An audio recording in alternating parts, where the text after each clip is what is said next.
Women's International Women's Day. And today, her topic, let's see the title of your topic.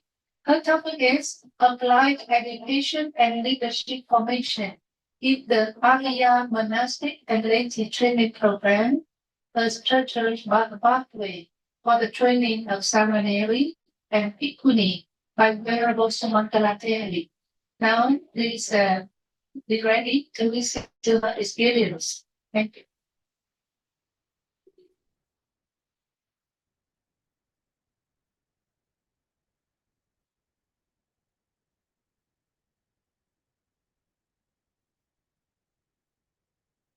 Namo Buddhaya, Namo Dhammaya, and Namo Sanghaya. Very good morning to each and everyone, and thank you very much for your kind introduction. And also welcome Bhante Satimanta to be with us today to also share on the journey of how Bhikkhuni education can be inspired to go for an extra higher height. Right?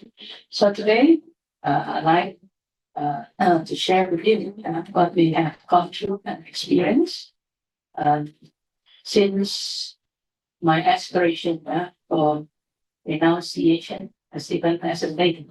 It has started a long time ago. And from that experience and while becoming a layperson who wish for this path, I'm also trying to prepare myself and going through many different kind of experience and exposure. And when it comes time for ordination and development, then those experiences are very, very powerful. Right? So today we share with you, I hope it's on the slide. PPT is not here, Venerable. PPT is not here. Presentation is not here. The paper is here. Slide? Not slide. Can you give us again the hardware? I just got it down there.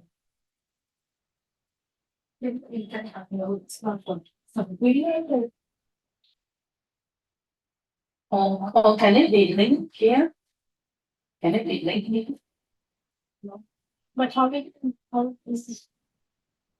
Never mind. Okay. Meantime, while they are loading here.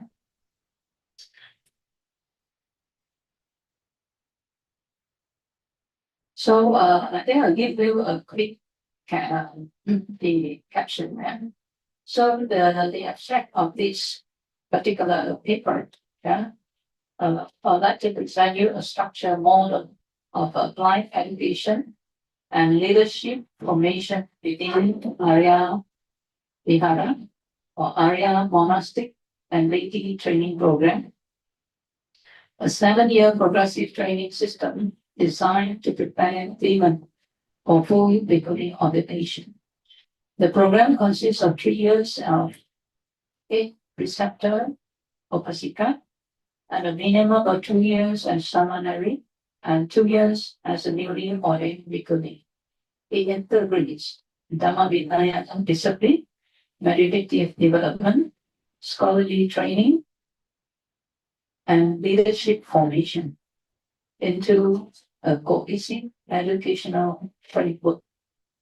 The paper critically examines contemporary weakness in monastic formation, such as premature ordination, over intellectualization, and insufficient Vinaya grounding, and proposes a practical implementable model that cultivates moral integrity, doctrinal competence, psychological maturity, and communal leadership. The study argues that applied education, where doctrinal knowledge, ethical discipline, and leadership skills are embodied through lived practice, creates resilient monastic communities and strengthens both Sangha and laity. Right? As an introduction,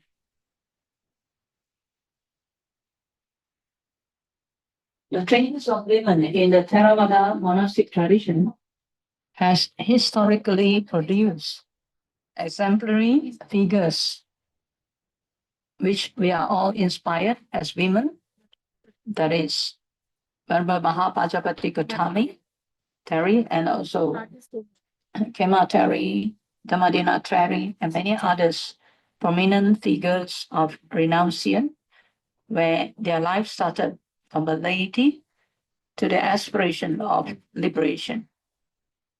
This authority rested not merely upon ordination, but upon realization grounded in Dhamma Vinaya. In contemporary context, however, monastic education can become fragmented. Textual scholarship may be detached from contemplative depth. Vinaya observance may lack practical comprehension, and leadership responsibility may be assumed without systematic training. So the Ariya Monastic and Laity Training Program proposes the 7-year applied formation that intentionally integrates ethical discipline, sila, meditation, samadhi, wisdom, panya, and leadership responsibility. The program emphasizes gradual development, community-based accountability, and experiential learning. So this paper also outlines structure, pedagogical foundations, and practical implementation strategies. So what is our theoretical framework of applied monastic education? Applied education in a monastic context refers to the embodiment of doctrinal learning in discipline, conduct, and community leadership. There are 6 main core programs in these 7 years of training. The first one, we thought about Buddha Dhamma. We don't even make it as the word Buddhism, but the Buddha Dhamma means based on the Tipitaka. Yeah? Because when we talk about ism, there are so many things that has been incorporated, but may not be exactly what the Buddha taught, yeah, in the early teaching. Number 2 is a subject of bhavana.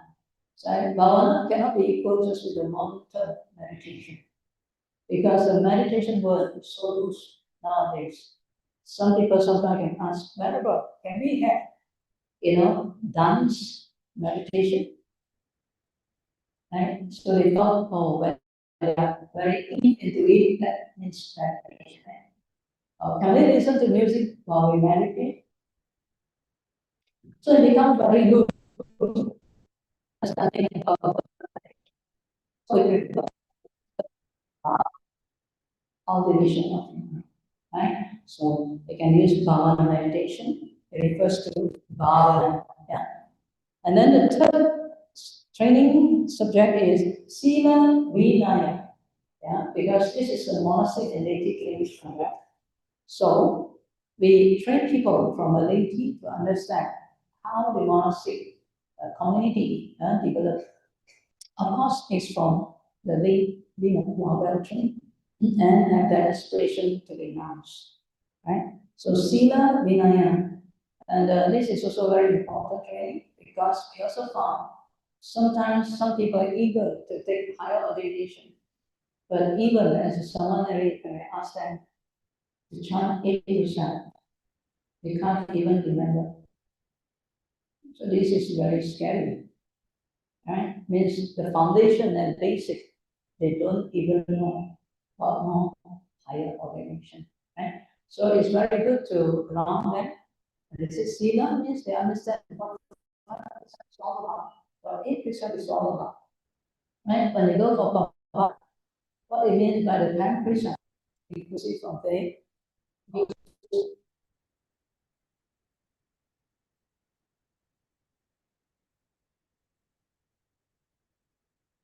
ground them in that manner. And then the fourth is about Pali versus interpretation. So maybe in Indian or Sri Lankan tradition, because it's their culture to use Pali your language to chant. It's beautiful. We hear the chanting, right? For us, Chinese in Malaysia, yeah, to a lot of people, Pali is very alien to the language. And in the past, they just chant Pali. And a lot of them were asked, do we need to chant? Because they didn't understand what they are chanting. Right? So from this course, we teach them now even in daily application. We will chant in Pali, then we will reflect the meaning in English. Yeah? And how this application in our daily communal integration of Dhamma.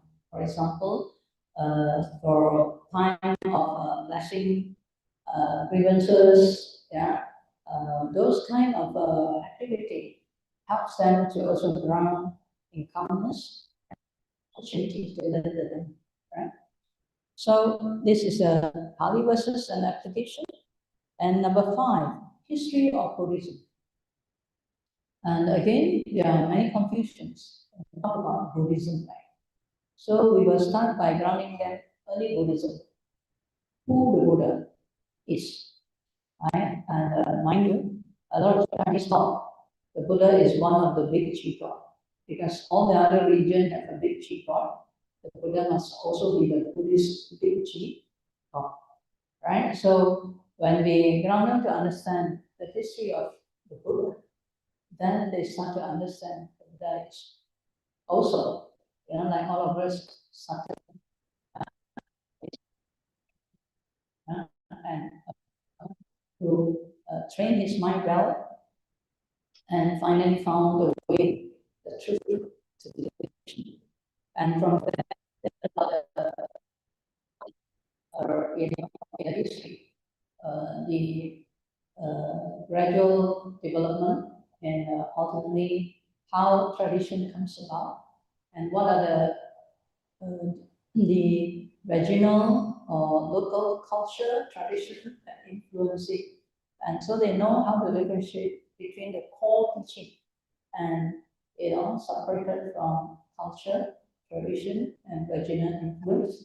But nevertheless, taking all the good from the tradition that they can incorporate. But those who are not in line with the Dhamma Vinaya, they can, gradually leave it. Yeah. So number 6, we also have this core teaching, Dhamma Living Soft Skills. These are the program that we grant the cadets. In training them, number 1 is to have self-reflection. Yeah, the skill of self-reflection. Second thing, empathy to listen. Yeah, and we also train them in the presentation, and then also in the writing, certain sutta reflection, and organizational skill, teaching, and many other skills. Yeah, so that they are equipped to for their development in their ability, capability, and in leadership influence. Yeah. Is the slide on already? Okay, now where are we? Which slide? This one. Yeah. Okay, so can you go to slide number 3? Huh? I just slide number 3.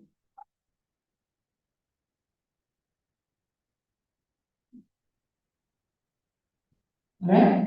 Why? So just now I have mentioned why apply meditation. So it is to counter the risk of over intellectualization of text, weak Vinaya grounded, lack of meditation depth, and insufficient training, emotional immaturity in community life.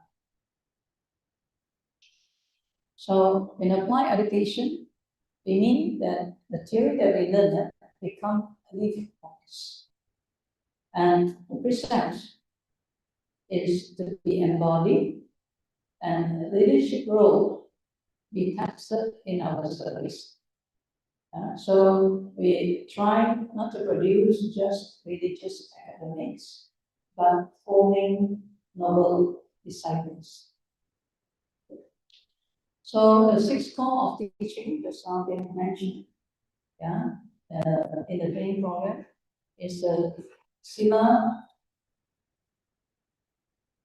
discipline. It has structural foundations, right? So the first 2 years as a first Sila, they are trained or discipline, before status. So the 3 years, the objective of that training is to have a close also mentorship.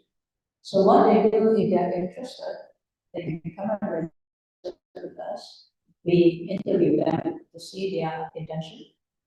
And from then, even as a lay person, they start to embark to take action, even at home. And from there, they learn to put the practical application in their daily life, such as wake up at fixed time, like 4:30 or 5, to start their day, and to have their daily then chanting to reflect on the good teaching from the Buddha's teaching in the Tipitaka. The common one, of course, like what we have chanted this morning, the Tivandana, the Good Sutta, Mahamangala Sutta, Ratana Sutta, and also Karanamita Sutta. So all these sutta have very important teaching. Then weekly Vinaya, Sila Vinaya classes, monthly self-review with mentor and community service duties. So these are part of the that they learn to practice, and the objectives is to help them to internalize renunciation, development of daily meditation discipline habit, foundational study of key sutras, and demonstrated emotional maturity. So, the interview discussion help them to restore their own intention of mercy and also their practice. So the applied component side is we have recognition leadership in organizing some domestic or community responsibility.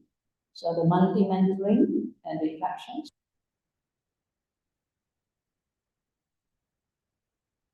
So the 8 precept training, as how we said, helps to restrain body, action, moderation in consumption, simplicity of living, and guarding of sensuous pleasure. So without strong sila, higher ordination becomes unstable. So applied leadership exercise, the upasikas rotate responsibility. So they don't have this idea. A lot of renunciants sometimes they think that after they renounce, they are sitting down there to be served. Right? And they have that thought, because you say in home life, I work so hard. So when I go renounce, then I can be more relaxed. But not true. We are living in a community life. We have our share in the community responsibility, right? And it is good because that made the community strong, and we also live more humbly and more cooperatively, because our vision and mission is to renounce for liberation. So core training 2 is mining before authority. So once become a leader before they are also, able to do so. But leadership authority comes from good training and humility. So as a upasika, the seminary transition. So before the novice ordination, the candidate must demonstrate emotional stability, regular meditation practice, ability to receive correction, harmonious communal behavior. So we know that the trend of today is sometimes people would like to seek for ordination, whether in the past as a upasika or sali or as a layperson. Many do not know the pathway for higher ordination as a Sangha member. Women are told And in the past, we don't have this pathway to Bhikkhuni ordination. Yeah, not until 1996. And even within these years of development, still a lot of people do not are not clear. Right? In the past, I still remember the path I went through. As a Upasika, yeah, when I request to take my higher ordination, I was still trained by a teacher, a monk, and I stay in the retreat center. And so one day, one of the student from wearing brown, she wants to wear white. And I'm wearing white as a preceptor, and I would like to take 10 precepts. At that time, I was still very naive and ignorant. I do not know exactly the pathway, but I thought every woman that wear browns, I think they are ordained, right? We thought so. But not until one day, because of that transition, I want to wear brown and to take higher precepts.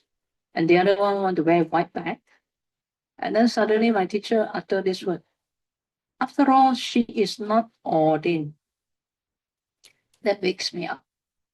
What did he meant? All right. And then of course I researched further. And finally I discovered that, previously, because there's no Bhikkhuni ordination path, yeah, that the Bhikkhus has provided nowadays, well, they provide another structure or another institution that they name it as whether Meiji path or living as Upasika or as a silent. All right. But to them, that is a lay or a lay preceptors. Right? To them, right? They are not they're treating these women who take 8 precept of 10 precept, which I think is quite clear. Only we are not clear as women, but they are quite clear. Yeah. And what is pabaja and what is upasambada at the time is not accessible. Yeah. So that institution they provide for the women who wish to live a spiritual life, but to them is as a lay community. Right? But to the women, we are ordained, but to them, we are not. Right? So the actual path is they need to go through pabaja and upasampada. And through this path, there are proper training. Yeah, just like the bhikkhu. They have samanera training and the bhikkhu training. Yeah. So it's not kind of a shortcut things that to become a bhikkhuni, can you have an expressway for me? No such thing. Right? And if you want to become a preceptor, well, it's good. Right? But that is staying as a lay community, but we cannot assume that, we are already a Sangha member in that sense. So we just have to understand which is which. Just like we said, if we don't have a PhD, we cannot claim that we are a PhD holder, right? So there are some pathway we need to understand. So next, just like to highlight, so all these practices is important. Now, so we have foundation practice in the knowledge, in our contemplative life, in our direction, to renounce our lay habit, and also to take up all the good practices. Call number 3 is living with Vinaya. So as a seminary, there are all the Sikha rules and related rules in the Patimokkha. So if they are started with 5 precept, 8 precept, and 10 precept, that will already ground them very well. And also study phase on the Vinaya. Yeah. So it's not just to study, but really recognize the consequences of each action. And I think sometimes people will tend to take, because the Buddha said minor rules can be taken out. So they will interpret according to their liking sometimes. Yeah. Because what they think, no problem, then they can practice. But in terms of practicing the Vinaya, I think the intent and the theory is very important, because what the Buddha have laid down is not about modern or ancient, yeah. It's about practicality and about safeguarding the purity and of practice, yeah, free from greed, hatred, delusion. So that is a very important thing we think is important to incorporate. Practicing also compassion daily, so that we don't have to wait for 2 weeks. Yeah, 2 weeks one is a formal, but informal one daily we clear off our those unwholesome thoughts or speech or action, so it become a daily life practice. Yeah, so always remember to understand intention versus technical volition. Yeah, so not because of the Vinaya, then I practice, but we understand because it's for the good development of our mind. Yeah. So next is the fourth is the scholarly excellence with meditative depth. So we also emphasize understanding the Pali basics, and so that some translation that we see may carry different translation words, but the in-depth of the meaning will depend on the translator. Yeah. So this also we share with them, so that we take to the core learning basic, so that when we have things that is changing, we know what actually changes, how in-depth the meaning is. Yeah. So Sutta study, we normally focus on Satipatthana and also Sigalovada Sutta, which is a very basic sutta that comprehensively, yeah, develop a person's way of life, and also way of development of mind. Sometimes we also have comparative analysis and writing and public speaking. Yeah, so we do a small way like our daily dana. So we incorporate a short session where the lay devotee can ask questions, yeah, or request for dhamma. So they are trained also to share or to give 3 precepts or 5, 3 refuges and 5 precepts, and a kind of gradual training along the learning. Yeah. So we also understand that scholarship without meditation becomes dry. So when we're too busy with scholarly thing, we can actually lose our inner peace. Yeah. So we have to balance it. So bhavana should be cultivation of mind is core in our life. Yeah. So the seminary practice, of course, as a seminary, and we allow them to attend retreats, monthly practice quietness, and also meditation journal submission, yeah, to the teacher, so we can see what they experience and what they think can be corrected along the way to help them to grow. Yeah, and so education must produce clarity of understanding and inner transformation. Yeah, community-based leadership formation. So phase 2. 2 years as Bhikkhuni, yeah. So some Bhikkhunis, they thought, I go and take ordination without a dependency. And they want the way they want their life to be, without understanding how formation of Sangha supports the sadhana they think. And this sometimes can also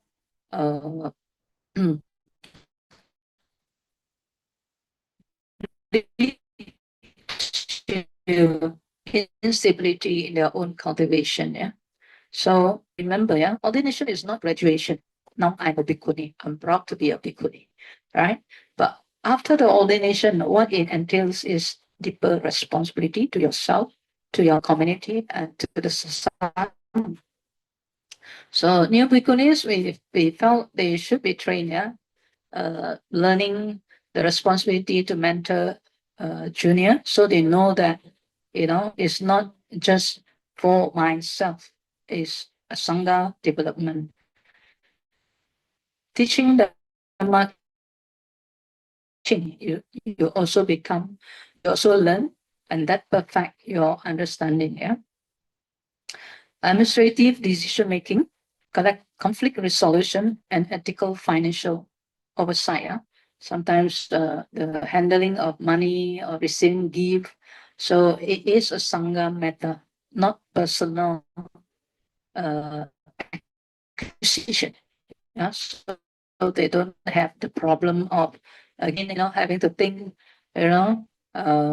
who should receive let's say the gift or the money, where should I keep, whether it's belonging. You don't have to think to that extent that trouble their practice. So applied leadership models is that we also allow them to learn how to conduct meetings, and also writing committee guidelines. So to enhance their leadership ability to direct the cause of what we see that will be helpful for the development of the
yeah.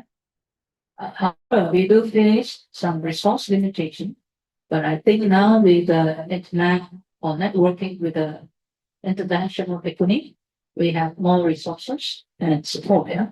So we may have variability in teacher competency, but it is good that we learn from different teacher who have different skills and capability. Cultural resistance to prolonged training before ordination. So some may want to skip this kind of training. But unfortunately, I think even during the Buddha's time, it was set for a total development of the Sangha, so that the Sangha become a role model for well-being, for happiness, and for liberation. So in conclusion, applying education within the Ariya monastic and laity training program offers a replicable model for integrating Dhamma Vinaya, discipline, meditative depth, scholarly excellence, and leadership process. And this start with the grounding, gradual preparation, maturity, competence, resilience, and Sangha stability. So with this, I'd like to share with you a short video of what we have done as we develop Ariya Vihara Buddhist Society, or the future of Ariya Vihara as SEMA.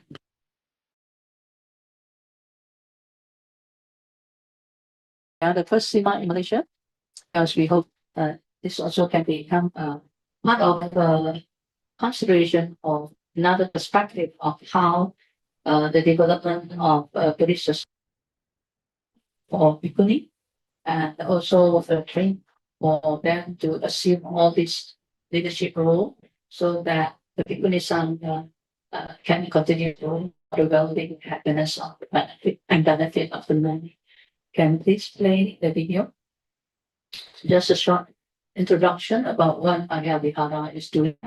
So from seeing the activities and all those things, maybe you can get better understand. Thank you.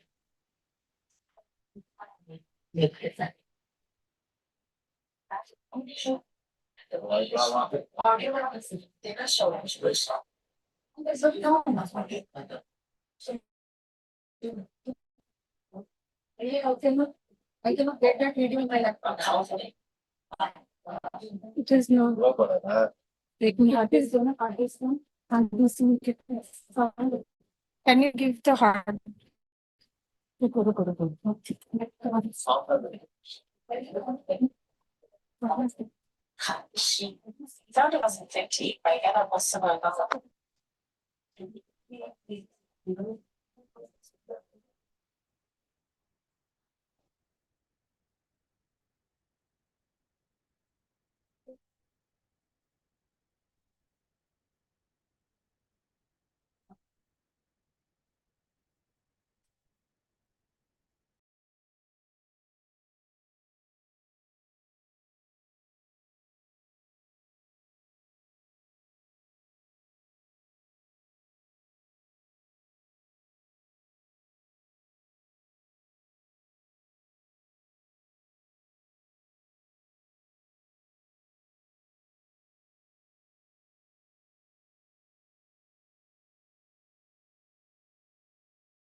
Founded in 2015 by Venerable Sister Voluntary, Ariya Vihara is a spiritual oasis amid the bustling urban landscape in Cal, China, Selangor.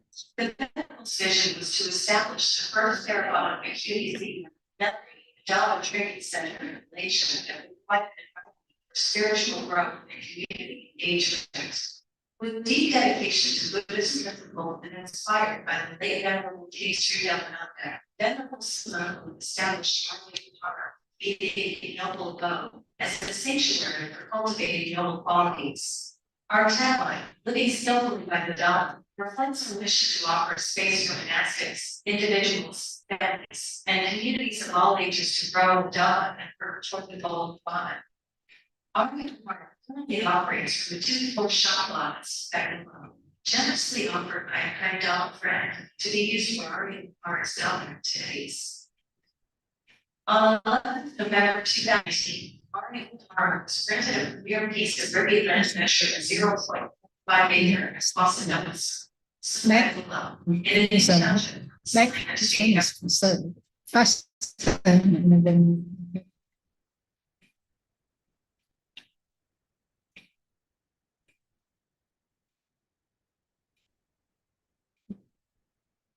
In 2024, Venerable Sanakala was awarded the Outstanding Women in Buddhism Award to Chapala for her contribution to the Buddhist Asana.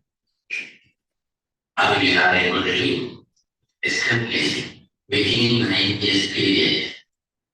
You will have it for the one chapter. It's not that easy. There are some budget mindset. They can explain the law, the central government, the list, the scattered. It can be reality.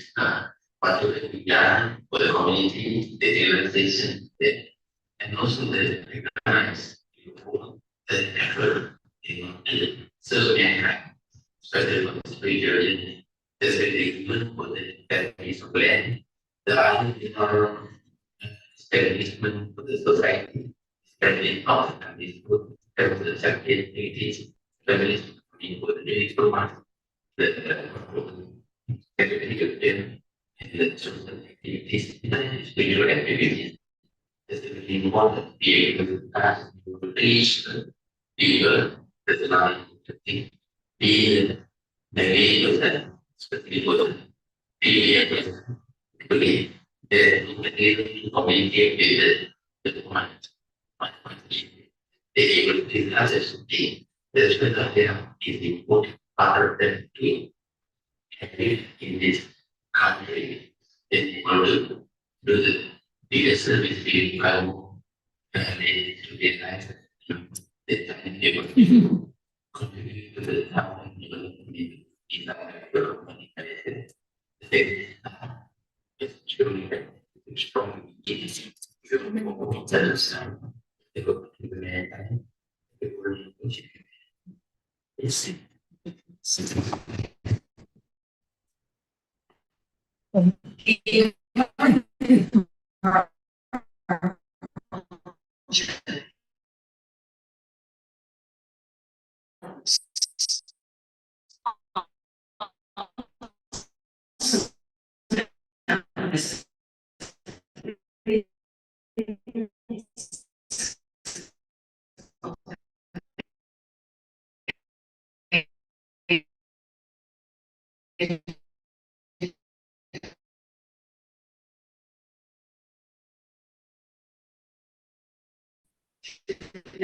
mind, rigorous Sukhatama study, and meditation as role models, teachers, and leaders with dispensation.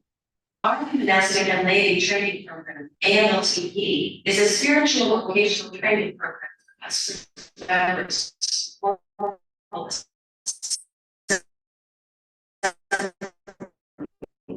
With special emphasis to develop a Bhikkhuni science for practice. The first 3 years provides learning going forth novice, solidarity, and Bhikkhuni monastic training. Cultivating mindfulness, compassion, and wisdom will equip individuals to live soulfully in every aspect of life that leads to happiness hereafter and the ultimate freedom. Teaching knowledge to the younger generation empowers them soulfully from a young age and sustain the good of the society. The Ariya Rainbow Kids ARK program was the first full program started by Ariya Vihara Buddhist Society after the society was established in August 2015. ARK is a dynamic family Dhamma education program. It helps the family to live by the Dhamma, cultivate virtues, and hold culture. ARK adopts a different approach from the Dhamma studies, which follows the standard Buddhist textbooks. It derives the content of teaching from the Pali Nikaya, the Buddhist wisdom of teaching the Dhamma. ARK also adopts a method of teaching based on harmonious intelligences and incorporate duty and responsibilities for each and every one in the program. The hands-on approach includes interactive and practical activities such as public speaking, meditation, storytelling, mindful exercise, education games, role playing, and singing, dog camp, art and craft, nature outing, drama, charity services. These activities give participants a deeper perspective of God and its practicality in daily life. The Enlightenment program is an integral part of the Enlightenment community. The primary goal of the program is to encourage teens and youth participation in God-related events, whilst offering a positive platform for building meaningful friendships and skill sets. Indeed, the goal of the program is good direction, companionship, and comradeship. Engaging in compassionate service aligns with the Taoist teachings and fosters skillful and harmonious living in society to overcome various challenges of life. Our continues to bring the benefits to all levels of society. Seeing the impact of pandemic to the school children, family, and community, Ariya Expo initiated RNC to offer educational support. This free tuition program is for needy students living in and around the areas nearby. This program aims to help students to catch up and reinforce what is taught in the schools to enhance character building. And we extended our welfare services to the wider community and covers assistance in areas such as financial, medical, support. Our is each year.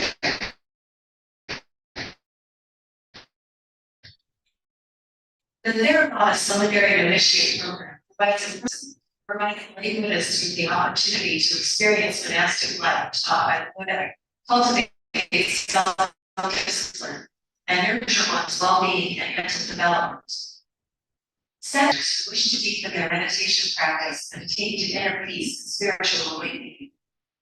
On a monthly basis, a one-day retreat is held for busy people to calm and de-stress from the busyness of daily life.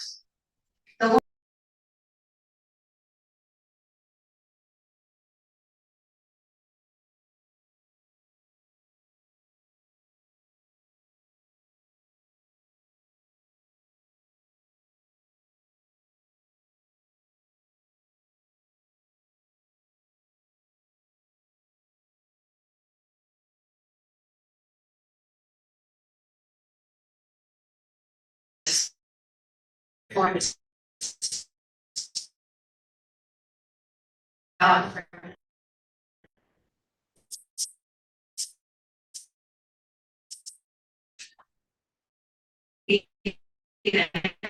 recent day.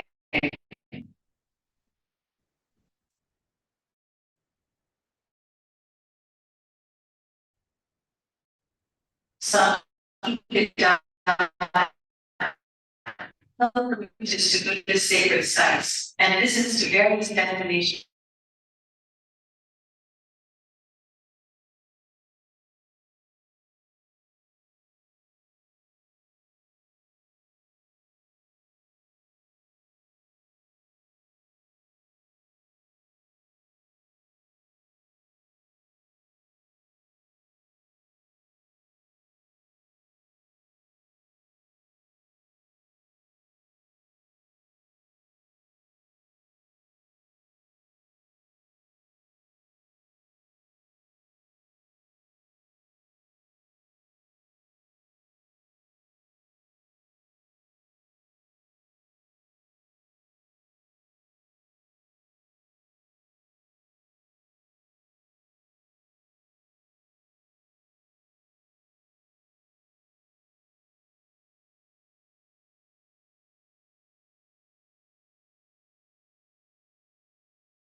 Bhikkhuni studied at Nagananda International Institute for Buddhism, specializing in early Buddhism, Vinaya studies, and monastic pedagogy. Her research focused on the educational and transformative dimensions of the Bhikkhuni Sangha, particularly the role of the Vinaya in shaping ethical formation, spiritual and communal development. She has studied canonical Pali texts extensively, including the Bhikkhu Vinaya, and integrates textual analysis with contemporary perspectives on monastic education.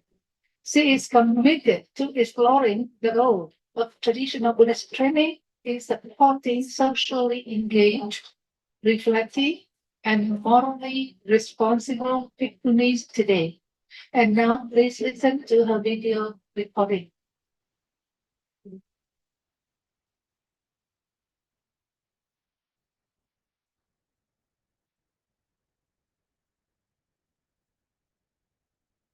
Recording.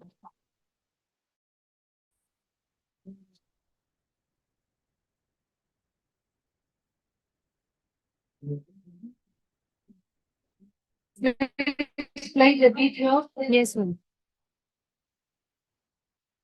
Charity welfare and the social activities besides the spiritual activities. The civilian we able to we able to reach the people, especially for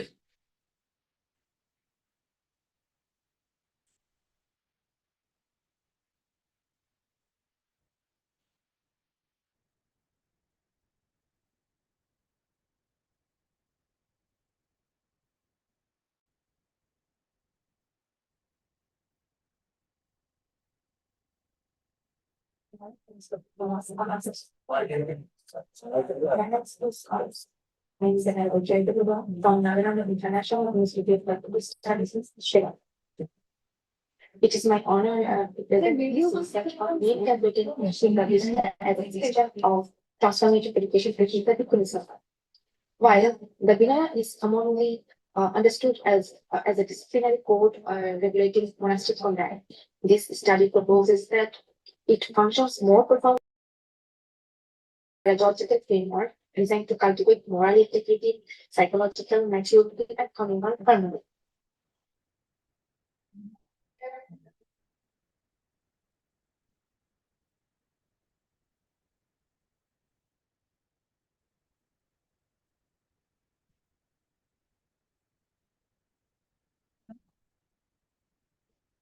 I told her to send me, but she didn't send anything.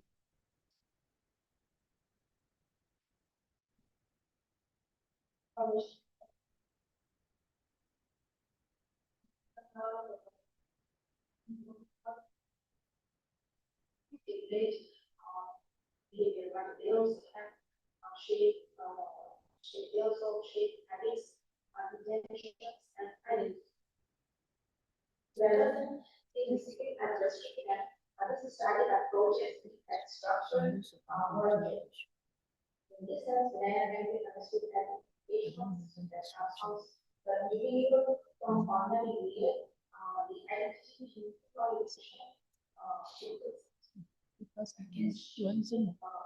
Zoom is disconnect.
interdisciplinary approach allows a deeper understanding of Vinaya as moral formation.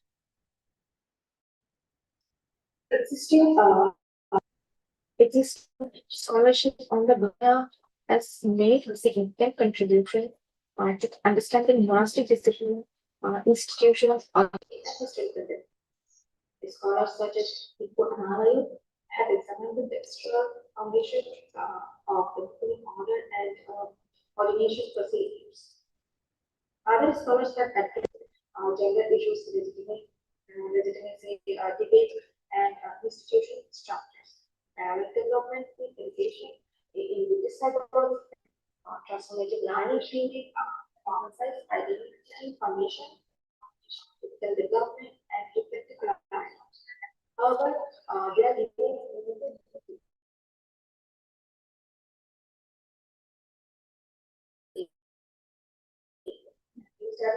explicitly pedagogical system designed for transformative education. This research is comprised scholarship while the proposed and new interdisciplinary. Despite extensive textual and historical research, India is very managed in terms of curriculum character formation and psychological development. The pedagogical intention behind the disciplinary structure remains insufficient. So, furthermore, there is limited dialogue between practical analysis and modern education. This gap invites interpretation of the dynamic not as structural transformation training. The primary aim of this study is to integrate the women as a model of transformative application with the insight. This is to demonstrate how disciplinary practices contribute to the information and transformation from potential. Aim to highlight the potential relevance of dynamic in contemporary discussions of moral research.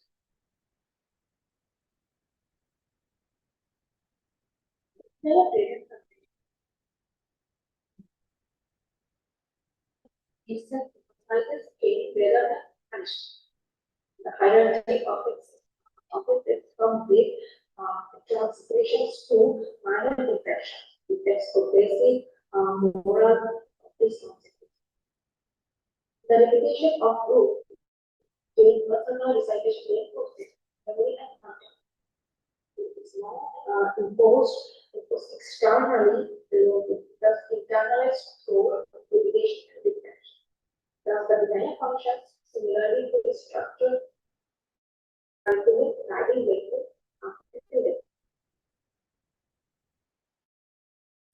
Vinaya practices cultivate psychological qualities such as mindfulness, humility, restraint, and self-awareness. Foundation procedures encourage knowledge of necessity, shape, emotional regulation, and moral responsibility. At the communal level, procedures reinforce care, accountability, and overseeing the practitioner internalize discipline as part of customer care. External regulations transforms into internal forms, internal moral consciousness. In modern context, education often practice cognitive management over character formation. The Vinaya offers an alternative model in which discipline support psychological resilience and critical clarity. Such contemporary communities continue to embody Vinaya as lived education,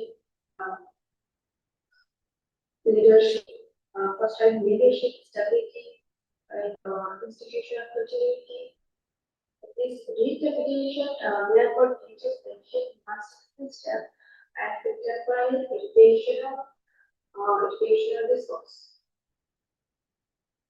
In conclusion, the mirror should not be used to one legalist framework. It provides as a comprehensive pedagogical system integrating moral disciplines and also development and communal formation.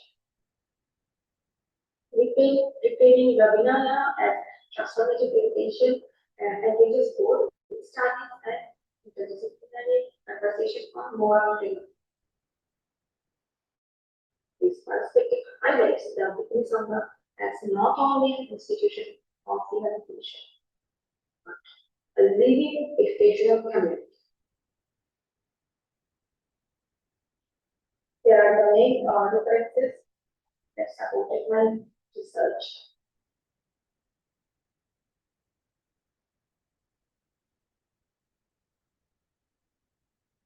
Thank you very much for your kind attention. Now,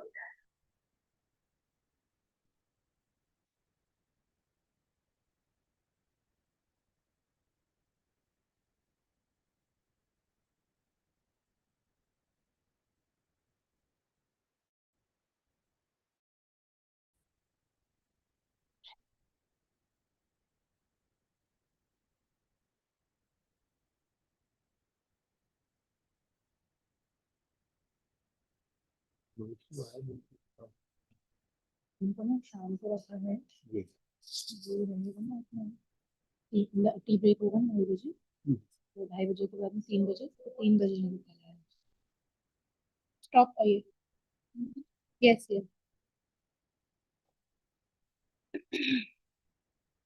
Okay, so we have finished the second paper by Bhikkhuni Chanita, and today we are very happy to have one sitting here with us, and please you can tell that he is now saying in Sweden. Let me introduce you ourselves. Our age 1992. Vajrayana Tanaya Maharagama Colombo. His Upasampada was in 1997. For his education, he got a Royal Pandit degree and Tipitaka degree with the first prize. He got also BA degree, MA degree in Pali language, and Doctor of Acupuncture. Also, he goes into different alternative medicine practice. He started the life as a forest monk in Kandy, and then moved to the Sri Vajrayana Tanaya Maharagama, a Bhikkhu training center for higher education in 1996. And in the year 2000, he started teaching at the Bhikkhu training center in Pali, Sanskrit, and Buddhism until moving to Sweden in 2012. At present, he is the president of the Helsingborg Buddhist Association in Sweden and also a committee member of the Helsingborg Multi-Religion Association. Bhikkhuni education. Kante, please. The microphone.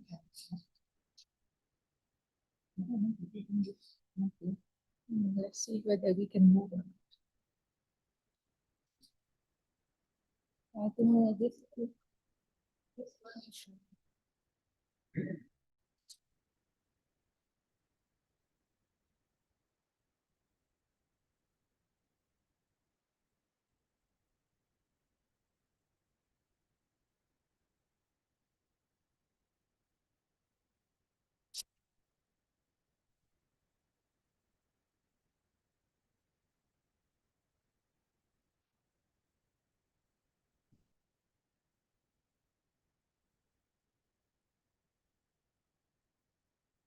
Dear Venerable Sisters,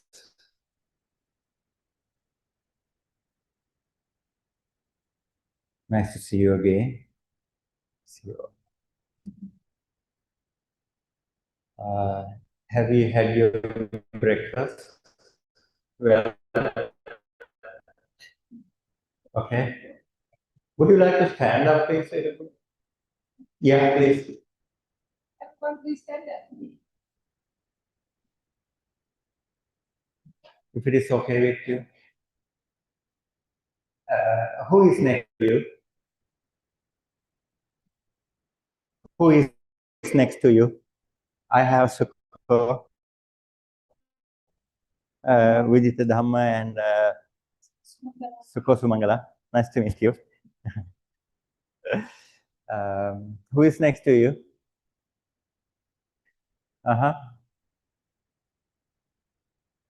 Are you good with your neighbor?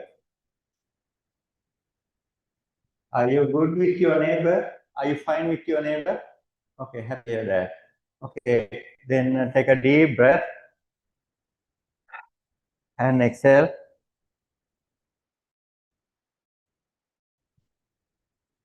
Usually after the meal, it is nice to have a little thing, but we don't have much time for that. Instead, please have a deep inhale, feel your whole body. Exhale and release all the tension. No.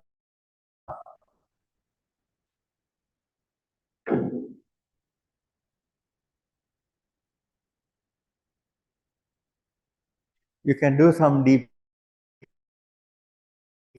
breathings because it would be nice to have a chai this time of water. Please, you can stretch your body a little bit because I don't. So that's why. Okay. Yeah. Sit down, please.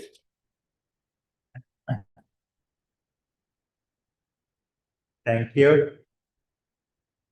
Have a sip of water, please.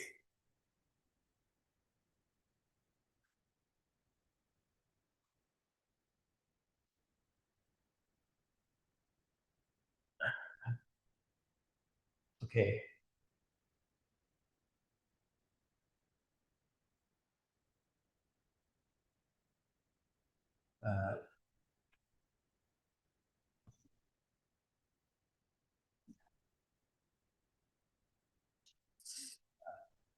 The given topic is the Bhikkhu's role of Bhikkhuni Sangha, Bhikkhuni education. But except me, there are no any other monks here. So I think if I talk about Bhikkhu's role, then I have to address monks. So it is not appropriate if I talk something what I have to tell to monks and telling you. It is not appropriate. Instead, I would like to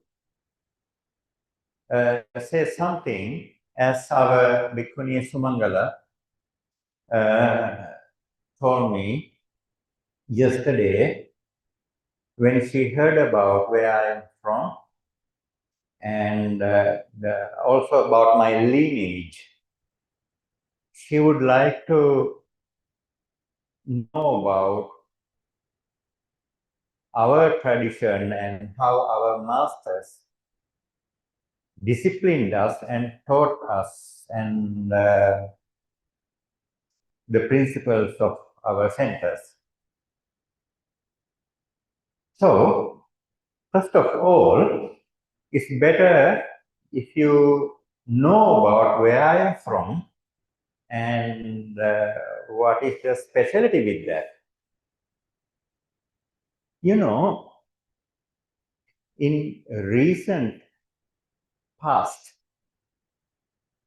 there were many Sri Lankan follower monks were in all over the world and spreading Buddhist teachings. Actually, they were Sri Lankan monks who started the first Buddhist temple in USA. First Theravada Buddhist temple is my master from Vajrarama. Washington Buddhist Vihara is the first Theravada Buddhist Vihara in USA. Now there are hundreds. And also, well, first I need to mention I'm from Vajrarama, or that's the main place. The second place, the Vajrarama monks, two of Vajrarama monks started another center called Bhikkhu Training Center named Sri Vajranyana Dharmayatanaya, just 10 kilometers from Vajrarama. In 17 acres land in the city, surrounded by 2 meters wall. Why? We were not allowed to go out during our education period. Once a year can go home and visit our parents. That's the rule. So, my master means my grandmaster had 10 students. Narada Mahathera was the first student who was living in Vietnam over 2 decades and helping a lot for the development of Theravada Buddhism in Vietnam. Still, there are conservated places like, okay, this is the Narada Mahathera lived Kuti, and this is his Sakmana, Chankamana, what he used for the walking meditation. There are many temples have preserved. And also in Nepal and China, they have helped, monks from the Vajrarama help a lot to establish the Buddhism in Nepal and China, Theravada Buddhism. In Nepal, the Theravada Sangha Council, when they established, actually the monks from the Vajrarama who supported for that. My master and his brother monks. There were, maybe you have heard about the book called Buddha and His Teachings, Narada. That's my master's big brother. Manual of Abhidhamma, also by Narada. There were many books written by Narada Mahathera. So all over the world, still the Buddhist scholars in the universities using this book. And also this book has translated to many languages. Piyadasi Mahathera, he was the first Buddhist monk and the most amount of who traveled around the world to spread the Buddhism 14 times. 1980s, 70s, 80s and 90s. 14 times he traveled around the world and spread the Buddhism globally. 14 times. So, my grandmaster had a vision. I want to make 100 good monks to establish the Buddhism in the world. But he succeeded with just 10 monks.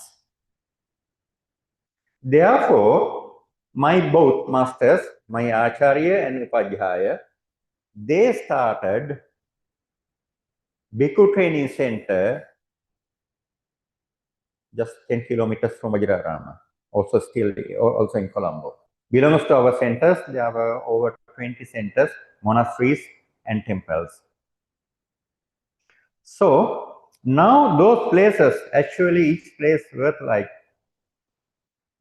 millions of dollars, the properties. It's a huge. Okay. So have you heard about the urban Buddhist monk, Bhante Saranapala in Canada. He also student of Dharmayatane. He also our student of our center. One of our brother monks, our master student. He's from Bangladesh. There are many Bangladeshi and Nepali monks studied in Dharmayatane, also Vietnamese and Chinese. Why am I talking about this? Instead of talking about me, I am talking about my teacher and my place, my center. In USA, Canada, Australia, England, Germany, and many other, Vietnam, there are many countries. There were thousands of Buddhist followers because of the Vajrarama monks. Don't I feel happy? Huh? Still, always, when someone is asking me, where are you from, Bhante? I'm from Maharagama. Are you from Dharmayatane or nearby? Yeah, I'm from Dharmayatane. Wow. Why? That's not my thing, actually. That's because of my teacher. Okay? I am proud because of my teachers. Okay. Can you be proud like that because of your teachers? There are some. Yes, I know. There is somebody sitting next to me. I have stayed in Wingcombe. Oh, super teacher. She's so lovely, so nice, so kind to her students.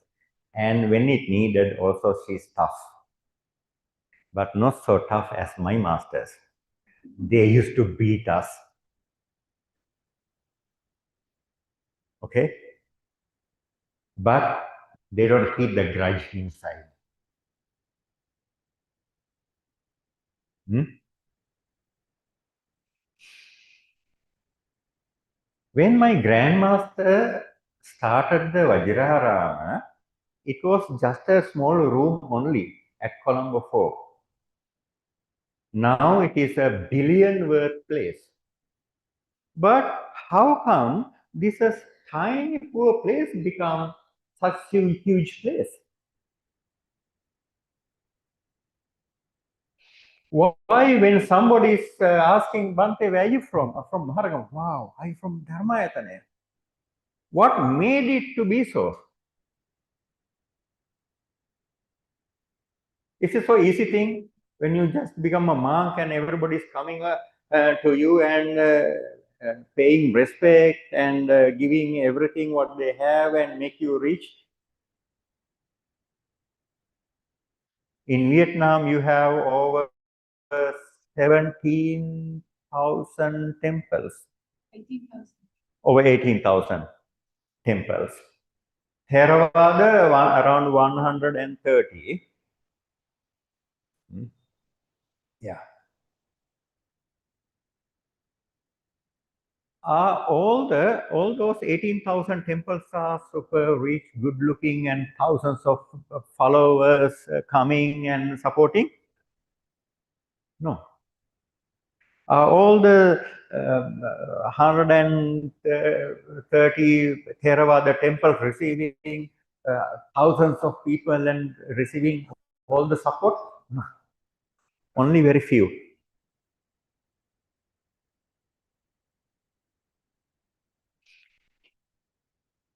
Okay. What's your desire? What do you want to do? What's your expectation in your life?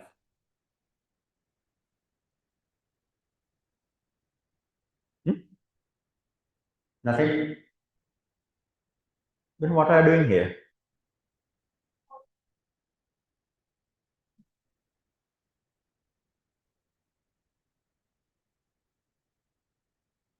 I'm asking, what's your desire? What's your expectation? Yeah? Yes, sister.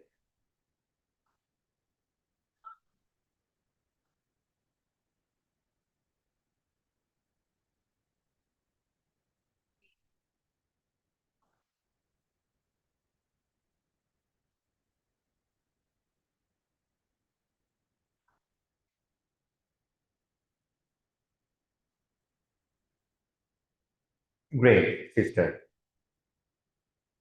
You see, she has a clear vision about her path, her goal. How many of you have like that? While developing myself, I'm trying to help others. But can everybody is capable to do this? If so, what is the path for this? That's what I'm going to talk about now. A tiny room become a huge temple, and around Sri Lanka, dozens of branches, monasteries, island hermitage, forest monasteries, temples. In Europe and Asia, lots of other branches, huge, well-known, famous temples, well-known, famous monks. What's the secret of this? There are certain fundamentals, basics we need to follow. We have followed, our masters had followed. During this practice, they have told us something really, really special. What? You should never act or like you should never be an actor. What's that mean? Just showing off, I'm so good, I'm so nice, I'm so good with the sila and wisdom and everything. Just showing off. You can do this. You can pretend certain level. Once when the others get to know, everything will collapse and you cannot, it's not easy to rebuild again. All the time they used to say, be genuine. Be genuine. Never show off. Never pretend. Never pretend that you are meditating monk. Or never pretend that you are forest monk. You know what? My teacher never allowed us to wear dark color robes. Like almost black. So most of the forest monks used to wear the kind of black or really dark color. No, he never allowed us to do this.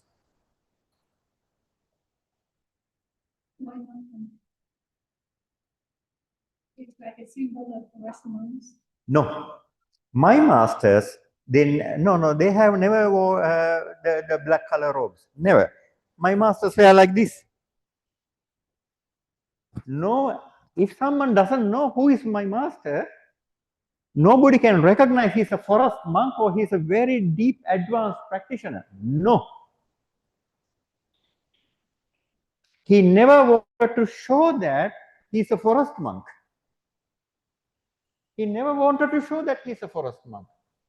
Even though sometimes he has to go outside the alms giving dana. After 12 o'clock, he never had even a glass of milk, okay? So in Sri Lanka, when all the big monks gathering for alms giving, they used to talk a lot when they got the opportunity, and they used to talk a lot about different dhamma and try to show up. And when the time is almost 12 o'clock, my master doesn't show anything that he's not eating after 12 o'clock. He just brings some coconut water and whatever people serve.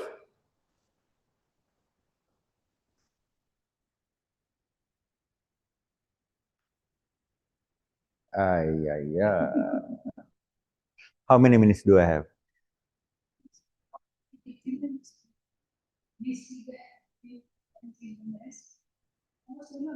No, I'm asking how many minutes, how more minutes I have. Huh? Only 2 minutes. Only 2 minutes. Okay. So simply, even he doesn't show that I'm not eating after 12 o'clock. He just refused everything. Just drink some coconut water and keep quiet. He never complained or anything like that. So the basics. Yesterday, the first speech done by our Suko, what's her name? Quantum. If you follow what she has presented, that's enough. Oh, that's overall. It's what, while we were on the way to the Vihara, me and Bhante Sivali, we were talking about, wow, what a speech. So, the basics, never show off that you're a forest monk or you are in a so deep practice or anything. Just be simple, normal. This is number one. Be obedient, kind, not only for rich devotees who is supporting you a lot, not only for wealthy devotees. Be kind and nice to everybody who is even to the poor people. Okay, that's your genuine thing. And also your daily routine, waking up early, doing your morning rituals, and vatta pativatta. That means cleaning and keeping the place clean and tidy nice. Most important thing. Most important thing. And studying the Dhamma. That time, we didn't have Google. My masters didn't have Google, but they were the Google. I didn't use ChatGPT for my studies. My masters never used it, but they were the ChatGPT. They had everything. So if you lose your internet or anything, what do? No. Reading, not the mobile, okay? Learn the Dhamma, Vinaya, Atthakatha and Tika, the explanations and everything. When you ground yourself, you are not shaky. See, this one so, but this one, no. Even I can keep. Even how much the wind is strong, no, you don't. Be ground yourself. Proper knowledge and discipline. Then, because when, okay. Okay, thank you, sisters.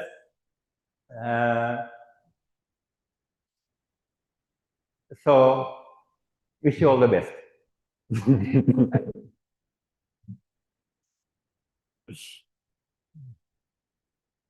Yes, in the afternoon, we will have a Q&A. Please come and join us. What time? We will inform you later today. Okay. Lunchtime. Okay. So now there is a group of Vietnamese devotees where we ask about the Sangha. That's where we are to talk right now. We thank you so much for being here. Somebody. So everyone bring the hope and our book out in the online. Thank you so much. See you. Thank you. Yes.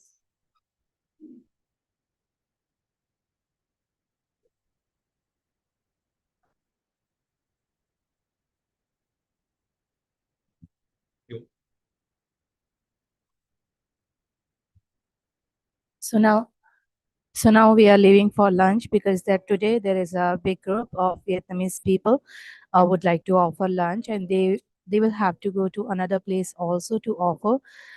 Actually, after Bhante, we did have a presentation from Dr. Roy Sneeden from Australia, but we will do his presentation in the afternoon session. Thank you for joining us. Dr. Roy is here. Call that Bhante invited us. So we will do it in the afternoon. We really apologize for this. Okay, we'll see you at 1 p.m. Indian timing. Thank you so much.